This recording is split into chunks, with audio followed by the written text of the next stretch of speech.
Doctor Ambedkar हमारे देश के सबसे शानदार लोगों में से एक व्यक्ति हैं और दुर्भाग्य ये है कि उन्हें एक जाति विशेष का नेता मान लिया गया, जबकि उनको ठीक से समझने के बाद कोई भी समझ सकता है कि उन्होंने जितना उपकार निम्न जातियों के लिए किया उससे ज्यादा उन्होंने भारत की महिलाओं के लिए किया है।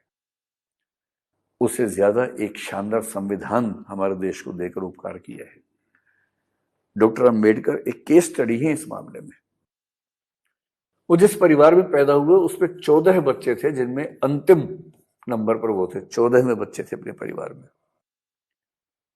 इनके पूरे खानदान में कोई पढ़ा लिखा नहीं था। इनके पिताजी ब्रिटिश इंडियन आर्मी में सैनिक थे और इसलिए थोड़ा बहुत इनको महत्व मिल गया, अधिकार मिल गए। ये भी एक अनुसूचित जाति से, दलित जाति से थे, जिसका महार नाम आपने सुना होगा। महार जाति से थे, महाराष्ट्र में।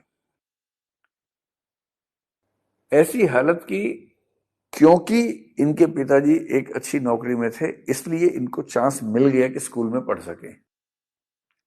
उन्होंने अपने बारे में लिखा है, अपनी आत्मकथा में लिखा है कि जब वो स्कूल जाते थे, वो अपने स्कूल के अकेले ऐसे बच्चे थे जो दलित बच्चे थे। और जब वो स्कूल जाते थे तो वहां नियम यह था कि भाई जो दलित बच्चा है वो क्लास के अंदर नहीं बैठेगा, तो क्लास के बाहर बैठ के चीजों को समझना। फिर बैठने के लिए दरी का एक हिस्सा अपने साथ घर से लेके जाना होता था। वहां की किसी बेंच को या किसी फर्नीचर को खराब नहीं कर सकते थे। सबसे रोचक बात यह थी कि पानी अगर पीना हो तो पानी कैसे पिए। तो जो घड़ा था और जो घड़े से पानी निकालने वाला बर्तन था, कंडीशन थी कि दलित बच्चा उनको हाथ नहीं लगाएगा। तो स्कूल में एक चपरासी था, पियन था, जिसका काम था कि अगर उसको प्यास लगे तो मटके से पानी निकाल के ऊपर से देता था कि टच ना हो जाए।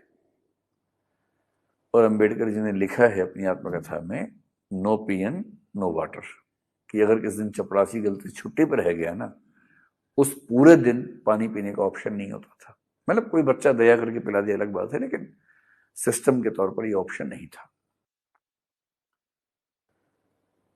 जब चौथी क्लास उन्होंने पास की तो उनके जाति में उत्सव मनाया गया, क्योंकि उनके पूरे समुदाय में पहली बार कोई चौथी क्लास पास हुआ था। और लोगों को लगा कि इतनी ऊंची पढ़ाई कर ली इस बच्चे ने।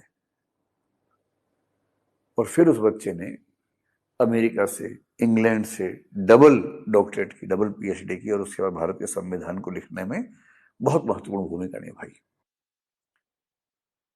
डॉक्टर अंबेडकर के साथ जो हो रहा था वो इंडिविजुअल डिस्क्रिमिनेशन नहीं था, वो एक सोशल डिस्क्रिमिनेशन का हिस्सा था, जिसका असर इंडिविजुअल उस व्यक्ति के ऊपर आया था। नांगेली के साथ जो हुआ वो इंडिविजुअल